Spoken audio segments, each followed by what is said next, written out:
Amén, mis queridos hermanos, que el Señor les bendiga. Estamos, cierto, un día lunes más estudiando la palabra del Señor. Y el día de hoy, mis queridos hermanos, cierto, nos toca estudiar lo que es el libro de Nahum en el capítulo 2, en el versículo 6 hasta el final del libro. Ya, este ha sido un estudio breve, cierto, de Nahum. Nahum también es un libro cortito, tiene solamente 3 capítulos. Y bueno, quizá a manera de repasar un poquito cuál es el tema principal de Nahum, de este libro. Este libro, cierto, el tema principal que presenta es el juicio de Dios contra los asirios, ¿ya? Contra la ciudad de Nínive, que es la capital de Asiria, y este es el libro, este es el tema principal de este libro. Nosotros acá vemos, ¿cierto?, de que Dios levantó al profeta Nahum para que pudiera darle este mensaje de juicio, de condenación, y muchas veces nosotros vemos en los profetas menores sobre todo esta dinámica de que ellos se levantaban, ¿cierto?, para dar palabras de parte del Señor, palabras de juicio, de condenación, pero no es solamente una palabra que venía, por así decirlo, en el aire, sino que había una razón y un motivo detrás, ¿cierto?, de por qué esa palabra era dada por medio de los profetas. El pecado, ¿cierto?, en el pueblo de Israel, o como también en otras naciones, como en el caso este de Asiria y Nínive, ¿cierto?, había llegado a su colmo. Entonces Dios tenía que ejecutar su juicio y Dios levantaba, ¿cierto?, a estos hombres para poder advertir al pueblo. Y yo creo que siempre cuando Dios levanta, ¿cierto?, a un hombre o una mujer para dar una palabra, también Dios da la oportunidad para que la persona se arrepienta y pueda ordenar su camino.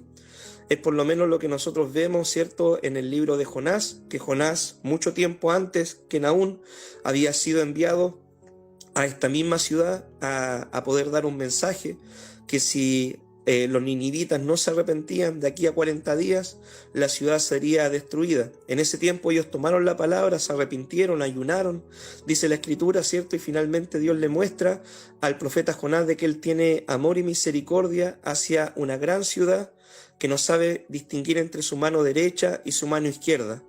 Pero ese arrepentimiento, ¿cierto?, en el tiempo de Jonás, había pasado el tiempo, se habían olvidado, habían vuelto atrás, ¿cierto?, habían vuelto a su fechoría, a su pillaje, a su robo, a hacer las cosas mal, y nuevamente se levanta un juicio contra ellos. Finalmente no hubo un arrepentimiento en Nínive, ya Nínive fue arrasada, por así decirlo, fue llevada a cautivo o fue destruida, ¿cierto?, en otras palabras, por Babilonia y los medo-persas, ¿cierto? Y finalmente se borró de la historia, por así decirlo, la memoria de los asirios de la ciudad de Nínive. Vamos a la palabra ahora, ¿ya? Vamos a ir a la palabra, a Nahum, capítulo 2, versículos 6 al 10, dice así la palabra del Señor. Las puertas de los ríos se abrirán y el palacio será destruido y la reina será cautiva. Mandarán que suba y sus criadas la llevarán gimiendo como palomas, golpeándose sus pechos. Fue Nínive de tiempo antiguo como estanque de aguas, pero ellos huyen, dicen deteneos, pero ninguno mira. Saquead plata, saquead oro, no hay fin de las riquezas y suntuosidad de toda clase de efectos codiciables. Vacía, agotada y desolada está y el corazón desfallecido. Temblor de rodillas, dolor en las entrañas, rostros demudados. Amén. Acá nosotros en estos versículos podemos ver cómo fue, ¿cierto?, el despojo que sufrió la ciudad de Nínive. Hay que recordar de que Nínive tenía una serie de canales, ¿cierto?, de agua, y que cuando invadieron esta ciudad o para tomar esta ciudad, ¿cierto?, hicieron colapsar estos canales de agua, permitiendo así, ¿cierto?, de que la ciudad se viera inundada y también permitió esto la caída, ¿cierto?, de Nínive. Acá estos versículos que nosotros acabamos de leer hablan también de cómo la reina, ¿cierto?, de los ninivitas, ¿cierto?, fue llevada cautiva y la ciudad fue saqueada, ¿cierto?, por todos sus enemigos. Obviamente, mis queridos hermanos, siempre cuando hay una guerra, ¿cierto?, o acá como nombra la palabra, que la ciudad había sido tomada por sus enemigos, que iba a ser arrasada, que iba a ser desolada la ciudad. Siempre hay muerte, siempre hay dolor, siempre hay angustia, siempre hay sufrimiento dentro de una guerra, ¿cierto? Dentro de algún conflicto, ¿ya? Y este no era un caso diferente. Cuando la gente de aquellos tiempos tomaban las ciudades, ¿cierto? Mataban a las personas, algunos, ¿cierto? Sufrían tortura, los niños los estrellaban y hacían muchas cosas malas, ¿ya? Cuando se tomaban estas ciudades, y todo esto era consecuencia, ¿cierto? Como dijimos, del pecado, ¿cierto? De estos pueblos, de estas naciones, por su falta de conocer a Dios y también, ¿cierto? Por haber hecho lo malo. Dios permitía, ¿cierto?, que se levantaran naciones y ejecutaran los juicios, así como también en su tiempo Dios levantó a los asirios, ¿cierto?, para poder castigar a otras naciones también que hacían lo malo. Ahora había llegado el tiempo de Asiria, ¿cierto?, de recibir la retribución por parte de su pecado. ¿Cuáles principios bíblicos nosotros podemos sacar, ¿cierto?, de esta primera parte? Que Dios, mi hermano, en su justicia, ¿cierto? En su justicia el Señor va a castigar el pecado, ¿ya? Si Dios no castigara el pecado, sería un Dios injusto, ¿ya? Entonces Dios en su justicia tiene que castigar el pecado. Y de hecho la Biblia nos habla a nosotros de que hay una condenación, de que hay un castigo eterno, ¿cierto?, al que hace lo malo, cuando no hay un arrepentimiento, cuando no hay, ¿cierto?, un abandono del pecado, ¿cierto? Hay un juicio, una condenación, un castigo. Dice la Biblia, la paga del pecado es la muerte, ¿ya? Y si Dios no castigara el pecado, Dios sería totalmente injusto. Pongamos el caso de que una persona comete 1.000.000 de fechorías, ¿cierto?, contra su vida, y usted va a juicio, ¿cierto?, con esta persona, y pongamos el caso de que el juez en un momento usted le presenta toda la evidencia y el juez dice, bueno, yo absuelvo a esta persona y la declaro totalmente inocente y no tiene que pagar nada, ¿cierto?, ni hacer nada por los crímenes que ha cometido. ¿Qué opinión tendría usted de ese juez? Usted obviamente diría, este es un juez totalmente injusto. Nosotros como hombres esperamos justicia, ya de parte de otro hombre. Así también, ¿cierto? Nosotros, obviamente de parte de Dios, que es el más justo de todos, vamos a esperar de que Él actúe con justicia. Cuando Dios emite un juicio, mis queridos hermanos, contra una persona o contra un país, nada ni nadie lo puede detener, ¿ya? Cuando Dios, ¿cierto?, decide emitir un juicio, ya sea contra una persona o contra una nación, nada ni nadie lo puede detener. Lo único que podría detener el juicio de Dios, ¿cierto?, sería un arrepentimiento genuino, sincero, un abandono total, ¿cierto?, de hacer lo malo y un vuelco en 180 grados, ¿cierto?, hacia lo que Dios nos pide. Es lo único que podría evitar el juicio de Dios, ¿cierto?, en contra de una persona a la cual el Señor está próxima a poder castigar o disciplinar, ¿ya? Ahora, el juicio de Dios, mis queridos hermanos, siempre viene por causa del pecado, ¿ya? No es que Dios un día se levantó de malas, se enojó, ¿cierto?, y decidió emitir un juicio contra una persona o contra un país, simplemente porque a Dios se le antojó o se le ocurrió. No, no funciona así. Siempre cuando nosotros vemos que Dios emite un juicio contra una persona o contra algún país, alguna nación, es por causa del pecado y también por causa de una falta de arrepentimiento en la vida de las personas. Dios trata de esta forma, ¿cierto? El juicio entendámoslo como la disciplina de Dios, ¿ya? Dios trata, ¿cierto?, en su juicio, en su disciplina, con las personas, con los países, porque ¿qué es lo que busca el Señor? Un arrepentimiento en las personas, en los países, que se vuelvan, ¿cierto?, su corazón hacia el Señor, le obedezcan y se humillen delante del Señor. Dice la palabra del Señor que Dios al hijo que ama, lo corrige, que Dios al hijo que ama, lo disciplina.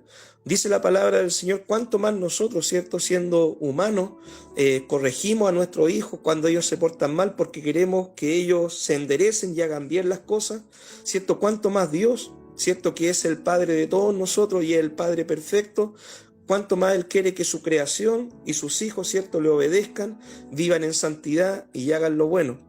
Pero cuando las personas deciden, ¿cierto?, hacer lo malo, se provoca esta situación. Lo único que puede evitar el juicio, como le dije, es el arrepentimiento genuino, sincero y un arrepentimiento real en la presencia del Señor. En la Biblia nosotros vemos en varias oportunidades que Dios derramó un juicio sobre la humanidad, ¿ya? Y en diferentes partes de la Biblia encontramos esto. Por ejemplo, si vamos, ¿cierto?, al texto bíblico desde el mismo libro de Génesis, nosotros vemos esta situación. Por ejemplo, cuando el hombre y la mujer estaban en el huerto del Edén, Dios les dio una orden. Dios les dijo, mira, de todo árbol pueden comer, menos del árbol de la ciencia del bien y del mal, porque el día que de él coman, ciertamente van a morir. El hombre decidió desobedecer y Dios emitió un juicio. ¿Y cuál fue el juicio? Que el hombre y la mujer, ¿cierto?, tuvieran que salir del paraíso, el hombre ganarse el pan con el sudor de la frente y la mujer, ¿cierto?, iba a tener que dar hijos a luz, hijos con dolor, ¿cierto? Otro juicio que nosotros vemos en la palabra del Señor, por ejemplo, cuando Caín y Abel, ¿cierto?, van a ofrecer al Señor ofrenda, y Dios mira con agrado la ofrenda de Abel y no le agrada la ofrenda de Caín porque Caín no la preparó. Y Caín después, ¿cierto?, al ver esto se levanta contra su hermano y mata Caín a Abel. Dios también emite un juicio, ¿cierto?, que Caín, ¿cierto?, iba a tener que salir errante por la tierra. Otro juicio que nosotros podemos ver en la palabra del Señor es el tema del diluvio, ¿ya? Dice la palabra de que los hombres, ¿cierto?, se habían corrompido a tal extremo en la tierra que hacían todo lo malo y había solamente violencia en la tierra. Entonces Dios decidió enviar un diluvio, un juicio, ¿cierto?, contra la humanidad completa, ¿ya? Y solamente un hombre halló gracia delante del Señor y este hombre fue Noé. Otro juicio que encontramos en la palabra del Señor, la destrucción de Sodoma y Gomorra. Nosotros encontramos, ¿cierto?, de que Sodoma y Gomorra era una ciudad que se había corrompido grandemente, ¿ya? Estaban practicando abominaciones, prácticas homosexuales, había robo, mentira, engaño en la ciudad, y Dios, ¿cierto?, baja para ver la ciudad, ¿cierto?, en un sentido, el Señor nos deja en la palabra como un sentido que va con sus ángeles a ver la ciudad, a ver qué tan malo estaban haciendo las cosas, y Dios emite un juicio, ya sobre Sodoma y Gomorra llueve azufre sobre aquella ciudad y es consumida. Nosotros vemos de que Dios en muchas oportunidades, mi hermano, le habló también al pueblo de Israel y le dijo si ellos no se arrepentían, ¿cierto?, de sus pecados, de su maldad, iban a irse en cautiverio, ¿cierto?, iban a tener que pasarlo muy mal, y nosotros vemos de que Dios cumplió esa advertencia y el pueblo de Israel y los judíos fueron llevados cautivos. En el tiempo de Cristo, nosotros vemos de que el Señor llora sobre Jerusalén, ya, al ver la ciudad, porque ellos no le reconocieron como el Mesías, y el Señor dice, si hubieran a menos conocido que este día era para tu paz, pero la ciudad será desolada, ¿cierto? Y serán destruida la ciudad hasta que digáis, bendito el que viene en el nombre del Señor. Y nosotros vemos de que en el año 70 después de Cristo hubo un juicio, ¿cierto?, contra los judíos, donde se levantaron los romanos, ¿cierto?, y hubo una gran destrucción en el pueblo judío, ¿ya? Y hoy también, ¿cierto?, en el tiempo presente, Dios nos advierte a todos nosotros, a toda la humanidad, de que también se viene el día del juicio, ¿ya?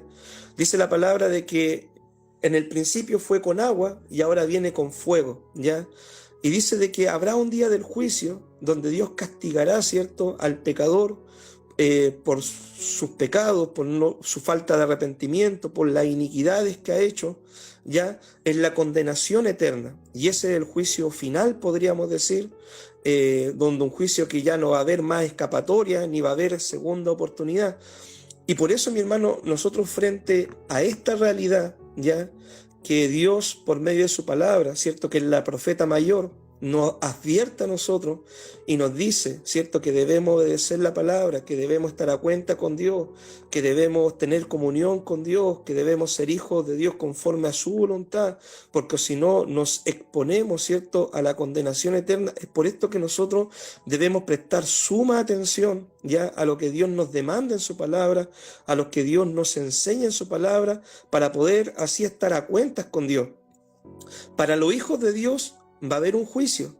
Y la Biblia dice de que nosotros como hijos de Dios, si estamos a cuentas con el Señor y nos vamos con el Señor, vamos a vivir un juicio de galardones. Ya eso es lo que la palabra de Dios presenta en el Nuevo Testamento por medio del apóstol Pablo, que nosotros vamos a ser recompensados, ¿cierto? Las obras que cada uno de nosotros hemos hecho van a ser juzgadas, las intenciones del corazón, y Dios nos va a recompensar conforme al trabajo y la obra que hemos realizado cada uno de nosotros. Pero dice la Biblia que a aquellos que no recibieron al Señor, rechazaron el Evangelio, decidieron vivir en pecado, abandonaron la fe o se extraviaron de la fe, se fueron por otras cosas, ¿cierto? De los caminos del Señor, hicieron lo malo, en iniquidad, en pecado, dice que va a haber un juicio para ellos de condenación, ¿ya? Y eso es lo que nosotros debemos evitar, ¿ya? Porque lo que está escrito en la palabra es para nosotros un ejemplo, ¿ya? Todas estas historias que nosotros vemos, mis queridos hermanos, en el Antiguo Testamento son para darnos ejemplos y principios de vida para nosotros que vivimos en estos tiempos. Dice la palabra, ¿cierto? Lo que escribieron los profetas, ¿cierto? Del Antiguo Testamento son para nuestra enseñanza y para nuestra edificación, ¿ya? Entonces nosotros debemos poner atención a esto. Veamos ahora el capítulo 2, ya de Nahum, en el versículo 11 al versículo 13. Dice así la palabra del Señor. ¿Qué es de la guarida de los leones y de la majada de los cachorros de los leones, donde se recogía el león y la leona y los cachorros del león, y no había quien los espantase? El león arrebataba en abundancia para sus cachorros y ahogaba para sus leonas, y llenaba de presas sus cavernas y de robo sus guaridas.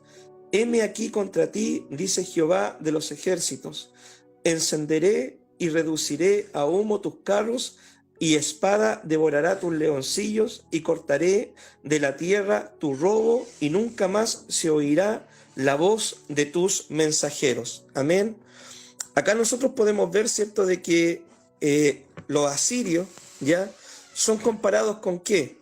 Con un león, ¿ya? Con un león que saqueaba para sus leonas, para sus cachorros, es decir, con un león, ¿cierto?, que saqueaba, hacía saqueos para proveer para las generaciones de leoncillos que ellos iban teniendo, ¿ya?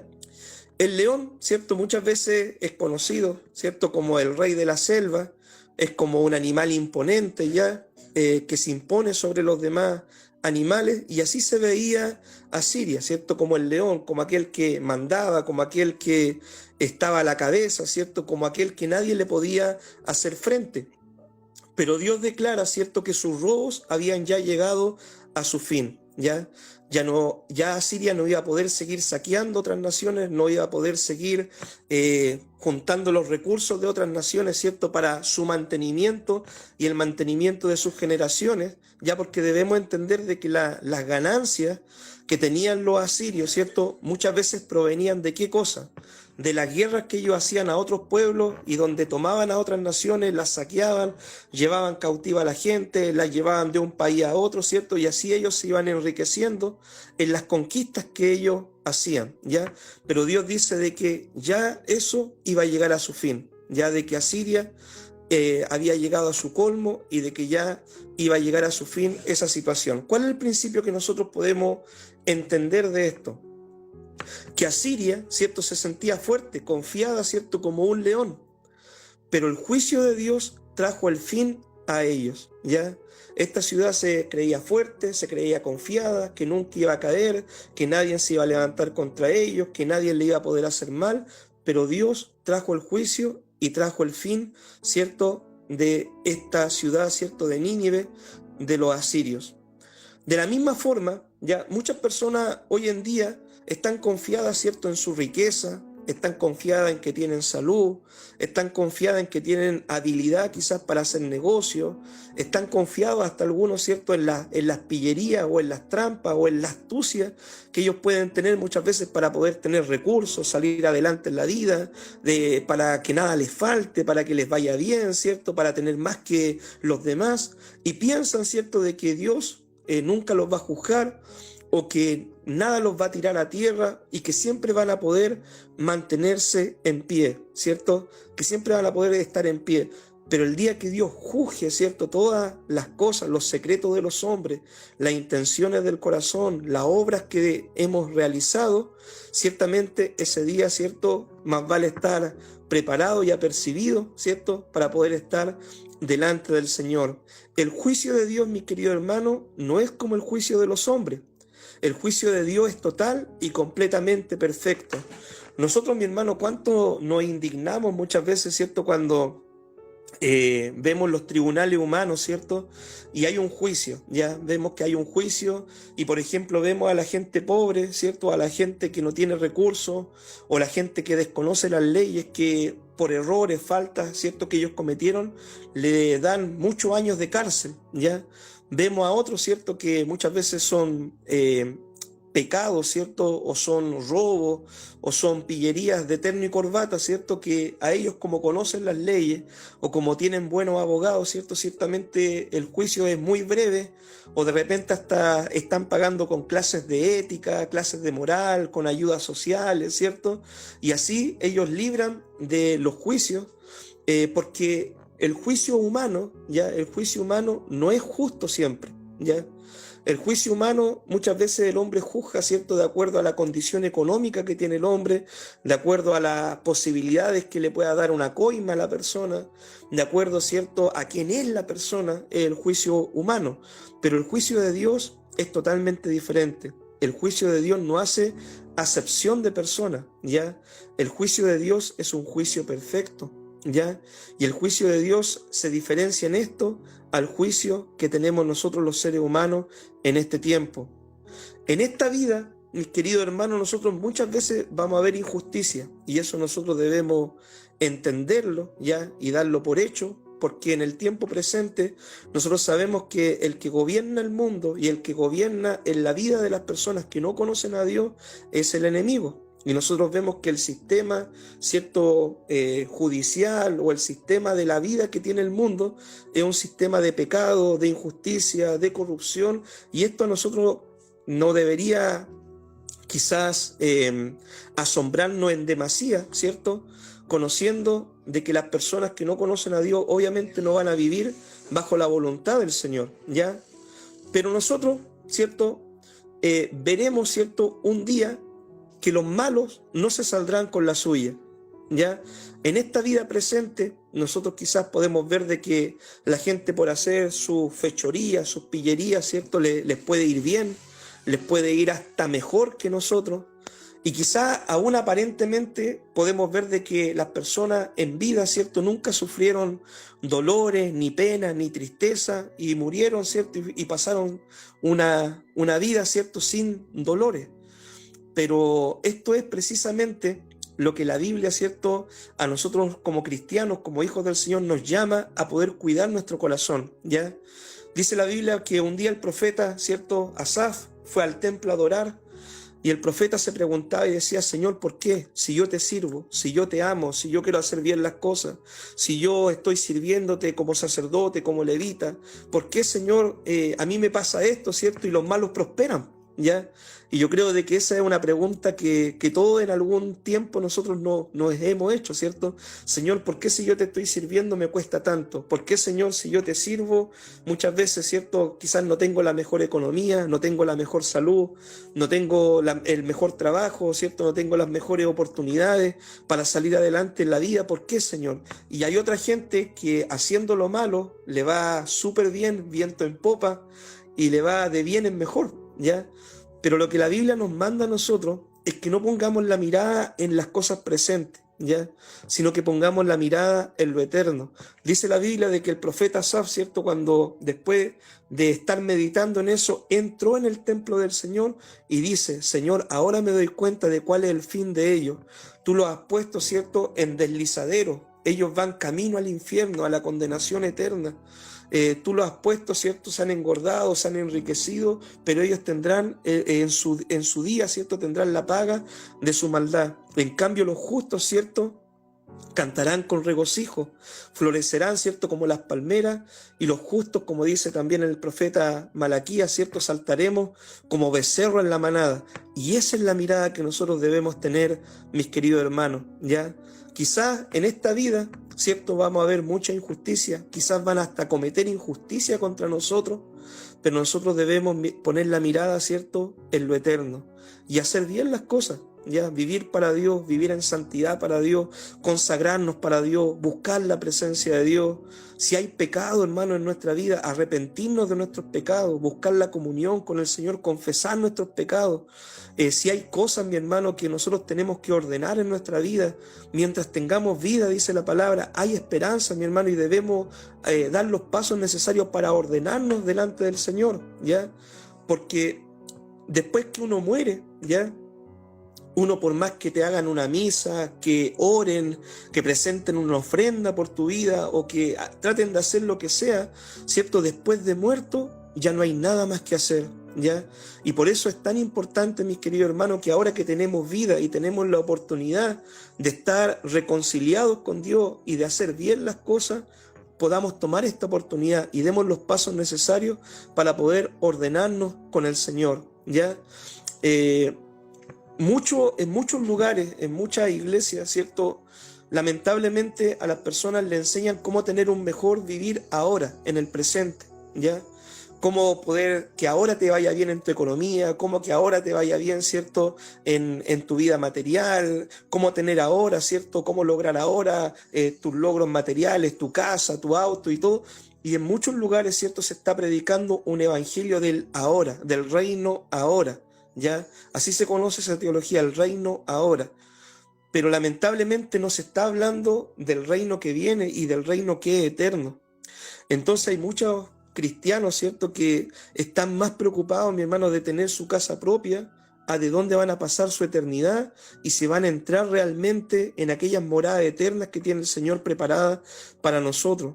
Hay muchos cristianos, ¿cierto?, que están preocupados de tener un auto ahora, ¿cierto?, en vez de estar preocupados si van a poder entrar por la puerta estrecha en el reino de los cielos, porque ancha es la puerta que lleva a la perdición y angosto el camino que lleva a la vida eterna. Y nosotros debemos considerar estas cosas, mis queridos hermanos, ya, para poder entender el evangelio como corresponde. Algunos ejemplos bíblicos, ¿cierto?, que yo pude estar buscando de cómo Dios, ¿cierto?, muchas veces trata con las personas, son los siguientes. Por ejemplo, el rey de Babilonia, el rey Nabucodonosor, era un rey sumamente orgulloso, ¿ya? Él era un rey, ¿cierto?, que pensaba que nadie le podía hacer frente, que había llegado, ¿cierto?, al imperio. Babilonia fue uno de los imperios que gobernó, ¿cierto? Estaban los asirios, después vinieron los babilónicos, después los medo-persas, después los griegos y después los romanos, ¿ya? Así es el orden de los imperios. Entonces Babilonia pensó de que ellos eran esa cabeza de oro, ¿cierto?, el rey de Babilonia, y que nadie lo iba a poder derrotar. Y el rey de Babilonia un día tuvo un sueño, ¿ya? Y soñó de que era cortado, ¿cierto?, y quedaba solamente el tronco de un árbol, y que iba a tener que vagar 7 tiempos, ¿cierto? Iba a ser atado eso y iba a tener que vagar 7 tiempos como los animales salvajes. Entonces Daniel le da la interpretación y le dice al rey, le dice, humíllese delante del Señor, haga buena obra en arrepentimiento y todo el tema, porque Dios, ¿cierto?, va a tratar con su vida y usted sea para su enemigo, ¿cierto?, esta palabra de profecía, pero usted, ¿cierto?, ponga cuidado con lo que Dios le mostró. Y dice la palabra que un día el rey de Babilonia, ¿cierto?, estando en su palacio, él dijo, esta es la gran Babilonia que yo he construido con mi poder, con mi fuerza, y Dios trató con este hombre y lo humilló, mi hermano, hasta el polvo de la tierra. Y dice de que cuando él estaba, ¿cierto?, en su humillación, y pasaron 7 tiempos, este hombre en un minuto se arrepintió, miró hacia el cielo, le pidió perdón a Dios, y Dios, ¿cierto?, lo restableció en su reino como rey, y después, ¿cierto?, por lo que dice la historia bíblica, este hombre creyó en el Señor, ya creyó en el Dios de los judíos, ya. Entonces Dios tuvo que tratar con este hombre para poder, ¿cierto?, que él reconociera que Dios era el que gobernaba.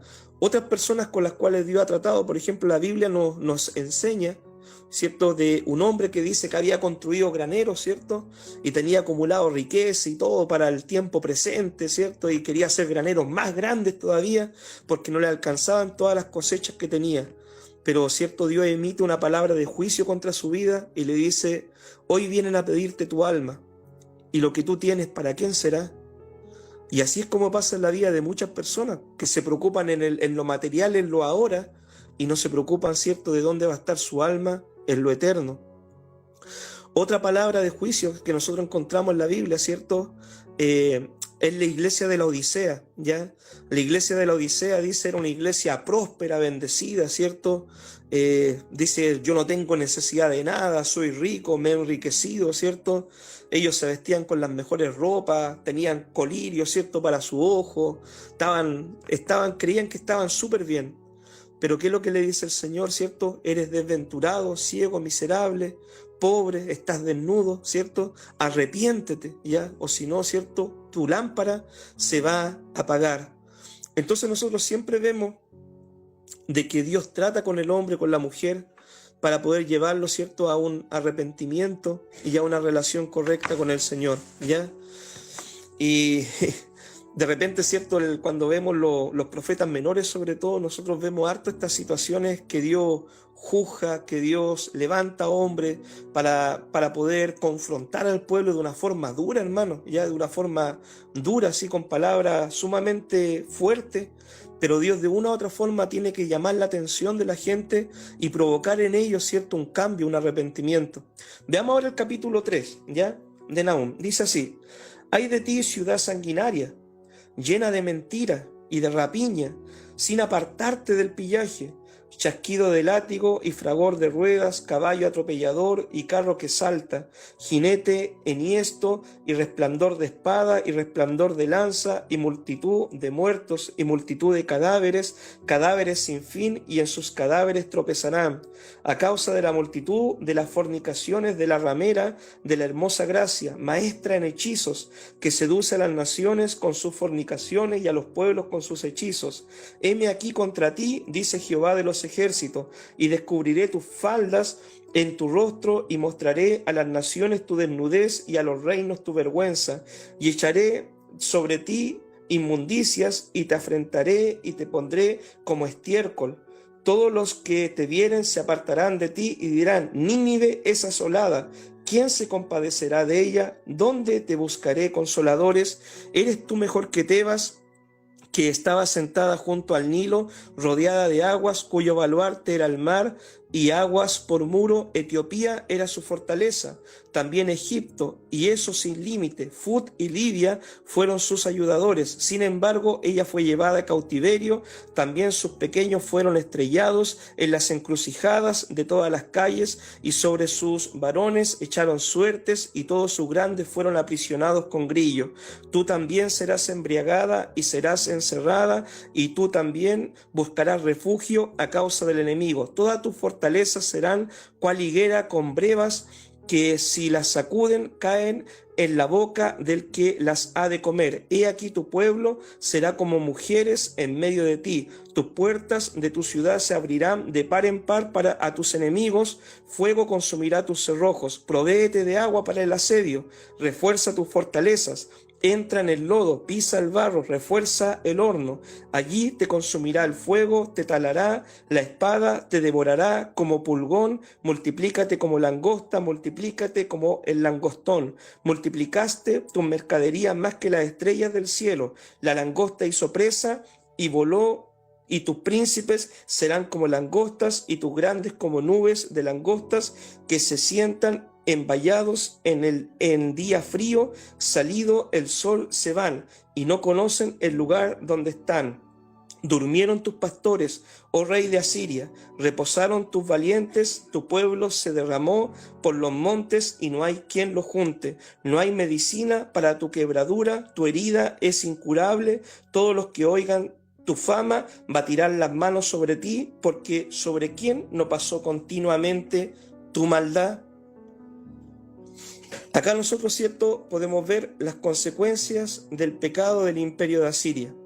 Nínive, ¿cierto?, la compara el Señor con una ramera, ¿ya?, que había fornicado y había hechizado, ¿cierto?, a las demás naciones para hacer lo malo. Siempre cuando la Biblia habla, ¿cierto?, de que las naciones son como una ramera, ¿cierto?, se refiere a ¿qué? Se refiere al adulterio espiritual, ¿ya? Se refiere a adulterar lo bueno, ¿cierto?, de Dios con cosas malas, ¿ya? De hacer lo malo, de seducir a hacer lo malo, ¿ya? Esa es la imagen con la cual Dios presenta a la nación de Asiria, como un pueblo, ¿cierto?, que adulteró con otros pueblos y los llevó a cometer pecado contra el Señor. Nínive, ¿cierto?, no solamente era responsable de sus propios pecados como nación, sino también había influenciado de forma negativa a las demás naciones, ¿cierto?, en contra del Señor. Y el castigo hacia Asiria ya sería un ejemplo para los demás pueblos que estaban haciendo lo malo también. ¿Qué principios podemos sacar de esto, mis queridos hermanos? Que la influencia, ya, nosotros en la Biblia podemos ver la influencia y siempre podemos ver, ¿cierto?, de que hay dos tipos de influencia. La influencia a hacer lo bueno, ¿cierto?, lo positivo, y también la influencia a lo malo, lo negativo. Y nosotros sabemos que la influencia, por ejemplo, a lo negativo, viene del diablo, viene del mundo, viene de nuestro propio pecado, ¿cierto?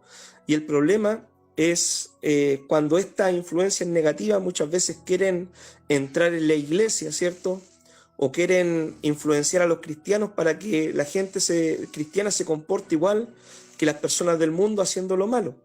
Ahora, nosotros sí podemos influenciar como hijos de Dios y somos llamados a influenciar, dice la palabra, pero de forma positiva siempre, ¿ya? De hecho, la Escritura a nosotros nos compara y nos dice que nosotros somos la luz del mundo. La luz en medio de las tinieblas resplandece. Así nosotros debemos influenciar con el Evangelio, con la predicación del Evangelio, con buenas obras en un mundo que está en tinieblas, ¿ya? La Biblia también dice que nosotros somos como la sal de la tierra, ¿ya? Y nosotros debemos, así como la sal, cuando usted la echa en una comida y sazona todo lo que se está cocinando, así también nosotros somos llamados a influir, ¿cierto?, en el ambiente donde Dios nos ha puesto, en nuestro trabajo, en nuestra familia, en nuestra población, ¿cierto?, en nuestra iglesia, con nuestros hermanos, influir con el Evangelio de forma positiva y cuidarnos, mi hermano, de ser una influencia negativa, ¿ya? Porque esto puede también acarrear consecuencias para nuestra vida y para las demás personas, ¿cierto? Nada puede, mi querido hermano, proteger del juicio de Dios. Solamente lo único que podría proteger a una persona del juicio de Dios es un arrepentimiento genuino, y es lo único que podría cambiar el curso de la historia de una persona o de una nación, ¿ya? Así que Dios, ¿cierto?, había hablado ya contra los asirios, contra Nínive, y por causa de su pecado, de su maldad, ¿cierto?, iban a tener que vivir las consecuencias. El libro de Nahum, mis queridos hermanos, este libro, ¿cierto?, de solamente 3 capítulos, nos ayuda a entender el carácter de Dios, ¿ya? Por una parte, ¿cierto?, nosotros vemos de que Dios se presenta como un Dios justo, santo, íntegro, como el juez que no se agrada del pecado, que no se agrada de lo malo, ¿ya? Lo vemos por una parte de esta forma. Pero también por otro lado, ¿cierto?, como vimos en el primer estudio, nosotros podemos ver a Dios, que Dios, ¿cierto?, es lento para la ira, grande en amor, grande en misericordia, un refugio para su pueblo y un consuelo también para su pueblo que sufre, ¿ya? Así que nosotros podemos ver el carácter de Dios, ¿cierto?, en el libro de Nahum, en estos dos aspectos, ¿cierto? Y hoy también, así como el capítulo, ¿cierto?, el capítulo 1 de Nahum, ¿cierto?, terminaba diciendo en el versículo 15, decía: he aquí sobre los montes los pies del que trae buenas nuevas, del que anuncia la paz. Celebra, oh Judá, tus fiestas, cumple tus votos, porque nunca más volverá a pasar por ti el malvado, pereció del todo. Así como la Biblia habla, ¿cierto?, de que hermosos son los pies de los que anuncian la buena nueva, ¿cierto? Cuando llegaban a una ciudad y decían: tu enemigo cayó, ¿cierto? Aquel que lo había hecho tanto daño, los asirios han caído, Dios emitió su juicio, y esto causaba felicidad en el pueblo de Israel, en el pueblo judío, ¿cierto? Cuando Dios ejecutaba su juicio también contra las naciones que le habían hecho daño a ellos. Hoy también, ¿cierto?, dice la palabra de que hermosos son los pies del que trae buenas nuevas, ¿ya? Del que trae la palabra del Señor. Las buenas nuevas consisten en qué cosa, mis queridos hermanos, ¿ya? Las buenas nuevas consisten en lo siguiente: que el hombre estaba destinado a una perdición eterna. el hombre estaba destinado a un castigo eterno. El hombre estaba destinado a vivir el juicio de Dios sobre su vida. Pero ¿cuál es la buena nueva? Que Dios en su amor, porque Dios ama al ser humano y no quiere que se pierda. Eso es una verdad también en la palabra. Pero Dios, cierto, con su justicia debe castigar el pecado, pero Dios en su amor envió a su Hijo Jesucristo para que Él en una cruz pagara por nuestros pecados, cierto, pagara el precio de nuestra salvación, para que Él sufriera la ira y el castigo de Dios sobre Él en la cruz del Calvario. Y ahora todo aquel que abre su corazón a Cristo, le recibe en su corazón como su Señor y Salvador, se arrepiente de sus pecados y vive una vida para Dios, tiene perdón, salvación y vida eterna, y ya no va a enfrentar un juicio de condenación, sino que ahora, cierto, pasará de muerte a vida. Esta es la buena nueva, cierto, que nosotros ahora anunciamos y debemos anunciar al mundo, ¿ya? De que alguien pagó el precio para que nosotros ahora no tuviéramos que enfrentar el juicio del Señor. Alguien pagó el precio para que nosotros seamos salvos, y esa persona se llama Jesucristo, ¿ya? Así que, mis queridos hermanos, Dios nos ayude a poder cumplir con esta tarea, ¿cierto?, que hacían los profetas del Antiguo Testamento, de advertir al mundo, ¿cierto?, que la paga del pecado es muerte, pero también anunciarle esta buena noticia de que en Jesucristo hay perdón, hay salvación y hay esperanza. Amén. Que Dios les bendiga. Vamos a orar ya para entregar este tiempo de estudio bíblico. Señor, te damos gracias, Dios, por este tiempo de enseñanza. Señor, el profeta Nahum, Dios mío, nos presenta el carácter completo tuyo, Señor. Por un lado, Dios mío, tú te demuestras, Señor, como el Dios santo, justo, íntegro, amado Dios, que no da por inocente al malvado. Pero por otra parte, Dios mío, aún el mismo nombre del profeta, Señor, nos habla de tu carácter amoroso, compasivo, piadoso, Señor, para con tu pueblo. Nahum significa consuelo, y tú, Señor, eres un consuelo para todos aquellos que te reciben en su corazón. Eres un refugio para todos aquellos, Señor, que te aceptan en su vida. Señor, ayúdanos, Dios mío, también a proclamar esta buena noticia, Señor. Amado Dios, a poder advertir al mundo de que tiempos mejores no vendrán, Señor, de que hay un juicio, Señor, amado Dios, para el pecado, pero también ayúdanos, Señor, a anunciar con gozo y alegría que tú pagaste el precio de nuestra salvación y que al que a ti viene tú no le echas fuera y tú le das perdón, salvación y vida eterna. Señor, te damos gracias por este estudio de la palabra, en el nombre poderoso de Jesús. Amén y amén. Amén, mis queridos hermanos, que Dios les bendiga.